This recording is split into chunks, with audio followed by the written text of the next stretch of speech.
Dikur ofronin miliona dollar për kokën e tij. Sot e presin me tapet të kuq në shtëpinë e bardhë. Kush është Ahmed El Shara?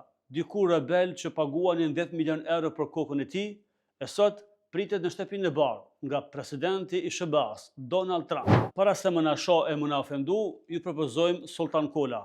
Pini edhe qetësoheni e ngoni lajmin. Nga rebel në president, historia e Ahmed El Shara, presidenti i parë sirian që shkon në shtëpinë e bardhë. Njeriu që dikur udhëheqte rebelët kundër regjimit të Bashar Esadit, është tani president tranzitor i Sirisë, një nga figurat më të përfolura në botë. Në vitet e luftës civile, ai u shpall terrorist nga shumë vendet perëndimore. SBA aso kohë e paguante 10 milion euro për kokën e tij. Pas rënies së regjimit të Bashar Esadit, në fund të vitit 2024, El Shara u ngrit si udhëheqës që arriti të unifikojë pjesët e ndara të Sirisë. Vetëm pak muaj më vonë, në një kthes që askush nuk e kishte imagjinuar, Donald Trump e ftoi në shtëpinë e bardhë, edhe atë në cilësinë e presidentit të Sirisë. Një takim historik që shënon ndryshim të madh në mes marrëdhënieve SBA-Siri, që nga viti 2011. Nga rebeli i shpallur armik në partner politik, nga malet e Idlibit në korridoret e Washingtonit. Historia e presidentit sirian Ahmed El Shara